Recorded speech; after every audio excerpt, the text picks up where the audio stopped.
was a rich man in a certain village. He was so rich that even the villagers feared coming into his homestead.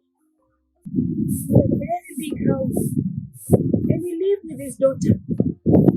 He loved his daughter because he was the only relative that he had. The daughter was so beautiful, so beautiful. And this rich man loved the daughter so much. And one day, the daughter came and sat close to his dad. And she said, "It's time for me to get married. And I have a man in mind. I think I'm right for marriage." The dad listened to his daughter keenly and he said, "Daughter, why don't you give me an opportunity to get the best man for you? Allow me to carry out a test." And the daughter said, "Fine, you can go ahead." So the rich man announced in all the villages, "Yes, I have a daughter. Anyone who is willing to have his daughter's hand in marriage, as long as he had to abide by the rules." And so he welcomed all the suitors to come, and they streamed. They came from different villages. They came basing on the beauty of the daughter, and the list became longer and longer. So the day came for the test to be carried out. So the men came, streamed in one by one. They could be seen streaming into the compound. Some were tall, some were short, some were handsome, and some could not even be described. But they all came. And the time came for the test to be carried out. So they were told to all go to the pool. The suitors came to the compound and he gathered them beside the pool and he told them, "My sons, I know you all have good intentions of marrying my daughter, but as a caring father, you have to abide by the rules. Yes, whoever is going to swim from this point of the pool to the other end is suitable enough to get my daughter for a wife." The pool was full of crocodiles. Yes, it was full of crocodiles. The suitors looked at one another. What kind of test is it? What is this rich man up to? What a test! As they were still mulling over what he had just said, suddenly they heard, "Jubilee! Oh, one man had jumped into the pool and he was spotted swimming. Yes, he was swimming, and he could be spotted at the other end of the pool. They clapped for him. What a hero! The rich man was so happy. He went and hugged the young man and said, "I have never seen such a bold and courageous man like you. This world has a very bold man who is ready to die for the sake of my daughter." Oh, he went and hugged the man and said, "You can have my daughter's hand. Just take her, you can have her as your wife." But the man looked serious. He looked so stern. He couldn't even smile. As others were celebrating, he didn't celebrate. And he cleared his throat. He cleared his throat again. And he said, "Before anything else is done, may I know who pushed me into that pool?" He didn't do it willingly.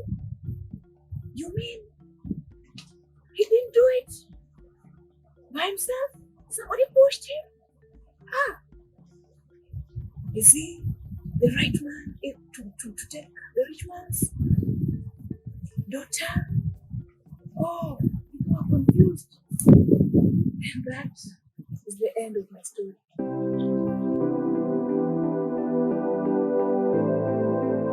So last time we looked at the story of the rich man and the daughter who wanted to get married.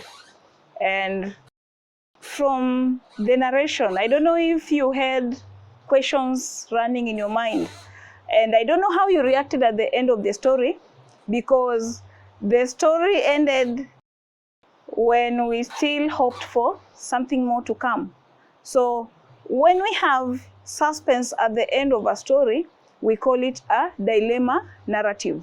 Remember, in that story, we had a man jumping into the pool and everyone celebrated that he was a very courageous man. But now when he came out of the pool, the first question he asked is, I want to know who pushed me into that pool. So that changed maybe whatever the king was, the rich man was looking for, because this man did not get into the pool because he was willing, but because someone pushed him into the pool. So maybe the rich man felt like if he would have gotten into the pool by himself without someone pushing him, maybe he was now the courageous man that I was looking for. But because someone pushed him and he was even angry, that could explain that he wasn't maybe the best man for the rich man's daughter. So when we have a question that at the end of it all, you have something that can create a discussion, something that can create an argument, now that is when we say that that is a dilemma narrative. So in this case, we have a lot of questions running in the minds of the suitors, running in the mind of the rich man, and that shows that it is a dilemma narrative. Dilemma narratives are not common, but when we have such a scenario, we can still have use of hyperbole.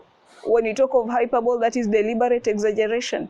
You can imagine the rich man telling the suitors to swim in the pool full of crocodiles. So that shows that there's a little bit of exaggeration, because there are several ways that you can try to detect if a man is courageous or he's a coward, but not risking the life of the human beings. So the idea of men swimming into the pool, or the pool full of crocodiles, it is all exaggerated. And in this case, we see the use of hyperbole. And then we can also have the moral lesson. What do we learn from this story? At the end of the story, I think the major thing that comes into our mind is, should we celebrate actions, or should we wait and see the intention of the action? You know, sometimes you can celebrate that someone is giving you a gift, and maybe someone is bringing you a gift to blind you. Yeah? So in this case, the men were clapping for the man that he had come out of the pool successfully. And now they were celebrating that he was going to be the rich man's son-in-law. But it was not his wish to swim in that pool full of crocodiles. So at the end of it all, yes, we can celebrate his action, but he was not willing. So what was the intention of him swimming? It is just to save his life, but not to prove that he is courageous enough to marry the rich man's daughter. In most cases, we can meet it in paper 1, where they'll ask you on narration. Maybe what are some of the oral skills that you can apply in it? What are some of the gestures that you can use? What are some of the facial expressions that you can use? And such kind of things. So when you look at it, you can talk of a joyous tone, maybe when you're celebrating the man coming out of the pool successfully. And then we can also look at someone expressing or maybe speaking in an angry tone when the man had gotten out of the pool and he was asking, may I know who pushed me into that pool? He was so angry. So in this case, we can expect an angry tone. So how will you present your narration? Because when you look at this, it cannot come in paper too. Because in most cases, we do not have economic activities. We cannot capture the social activities. Maybe just the social activity that we can capture is the marriage part of it, where there was belief on a daughter getting married once she was ripe for marriage. That's the end of my analysis today. Till we meet next time.